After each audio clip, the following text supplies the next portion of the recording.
Hello everybody, Thrash Till Death here. I'm still going to be reviewing the new Deicide album, To Hell With God, later on this week.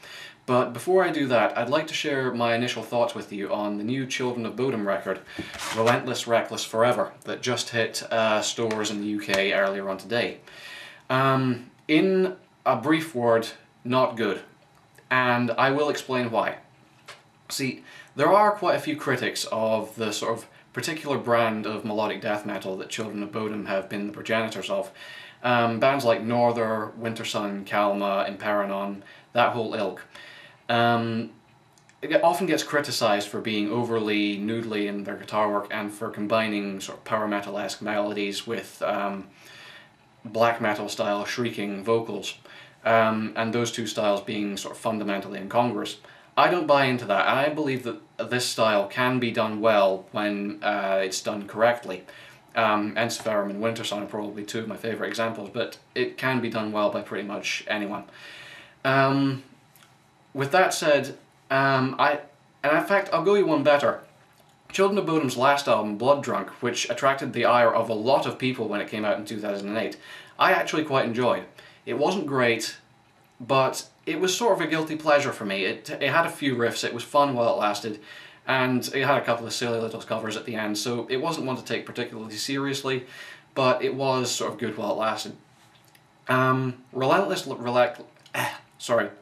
probably going to happen a few times over the course of this review. Relentless Reckless Forever is basically Blooddrunk 2.0, except it seems almost like it's been watered down. Almost to the point that almost the enjoyable aspects of Blooddrunk have almost been stripped out of it. And I was going into this album, I have to admit, fully expecting to hate it, mainly because the track that Bodom debuted on the internet to promote its release, Was It Worth It, was absolutely atrocious. I mean, god-awful. Nobody should be forced to listen to that song.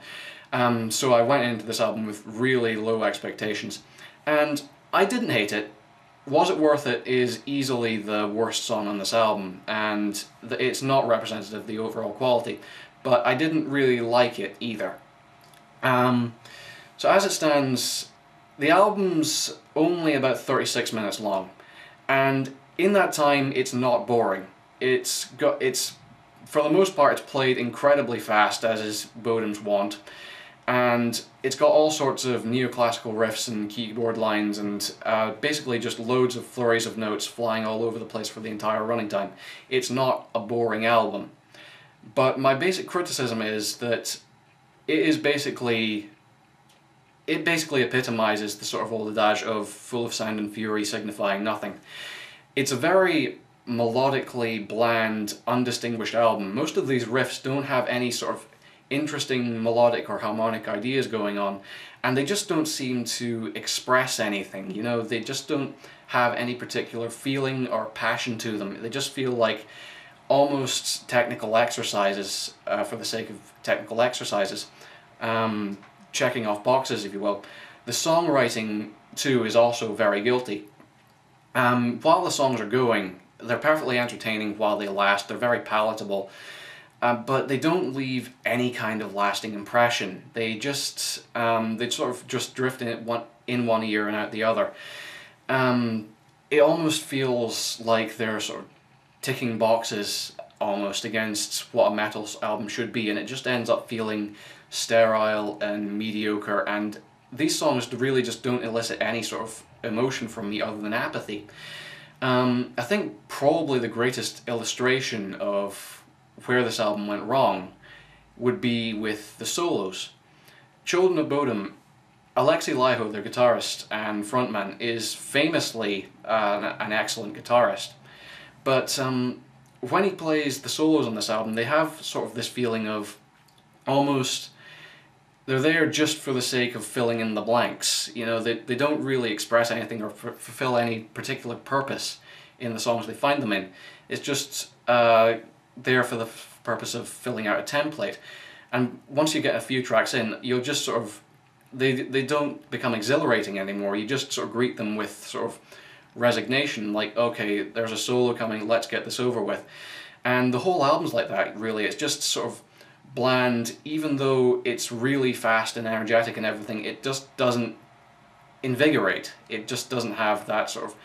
It doesn't get under your skin and get you want to pump your fist and headbang. It just doesn't have that. It doesn't elicit anything other than apathy.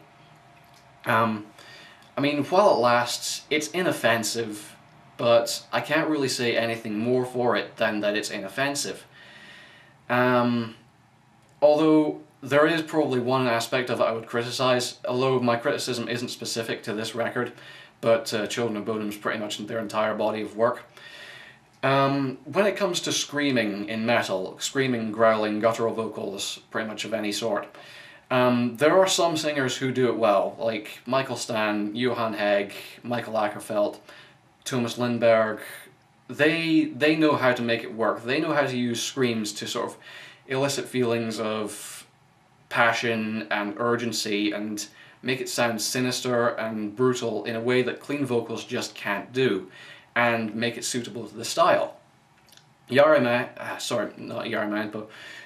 Eliho, when he screams, it sounds like he's screaming for the sake of not wanting to find a singer.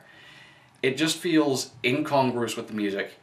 It's overly coarse and abrasive, and in a weird way, it's also monotonous and flamboyant at the same time. He's got this sort of weird yeah thing that he keeps doing just as a weird sort of vocal punctuation mark throughout all the songs, and it just comes across completely goofy and corny, and it just doesn't fit the music at all.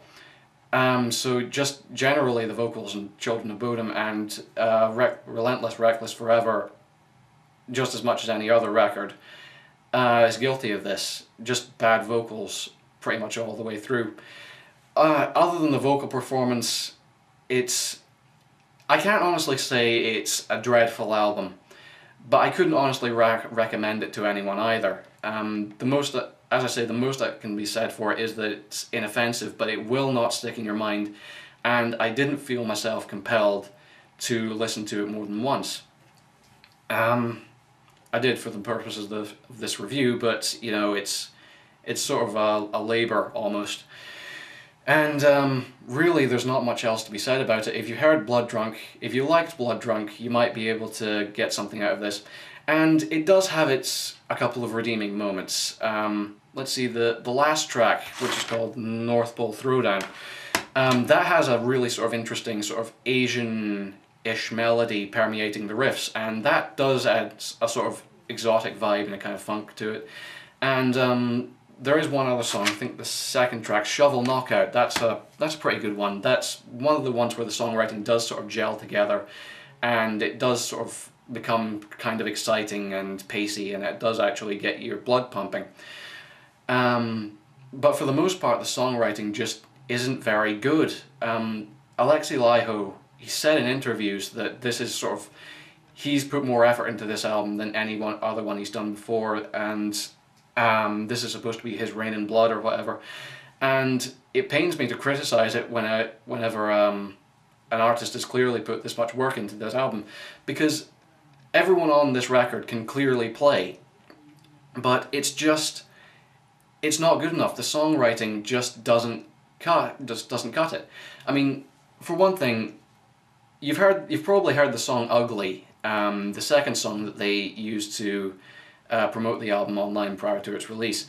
That song's got plenty of fast riffs and solos and screaming, and it is superficially entertaining, but if you actually listen to the composition of it, it just doesn't hold up. It's like the verse and the chorus and the solo don't have any real correlation to each other, like three parts stripped from separate songs and then thrown together in a blender. And a lot of the songs are like that. They just don't have any kind of shape or feeling or any sort of structure or emotion that they're trying to convey. It just ends up being sort of a 36-minute flurry, but it doesn't leave any lasting impression. So yeah, really that's all there is to be said about Relentless Reckless Forever. I probably will give it a couple more listens. I'll let you know if my opinion of it changes over time, but really, as it stands, Relentless Reckless Forever, Children of Bodom are really going to have to get their act together if they want to sort of regain the metal world's faith after their last few albums. And this just isn't it, I'm afraid. Sorry, Mr. Liho, but it's just not good enough. As I say, I hate having to say this to people who have put this much work into an album, especially considering I'm not a musician myself, and obviously, but at the same time, music exists for the sake of the listener, and as a listener, I just felt underwhelmed. I know there are better alternatives out there. So yeah, Relentless Reckless Forever, save your money, honestly. I mean, Silosis have got a new album coming out next week. Amon Amarth and Obscura have got new albums coming out at the end of this month. If you absolutely have to have this sort of Finnish melodeath, wait for Northers' new album next month. I mean, it's sort of a sad day when the sort of Children of Bodom knockoff band end up sort of eclipsing their mentors, but that seems to be the case at the moment. So yeah, really, Relentless Reckless Forever, can't recommend it. Anyway, that's me for now. I'll be back later this week with a review of Deicide's To Hell With God. Until then, this is Thrashtal Death, and I'll see you next time. Goodbye.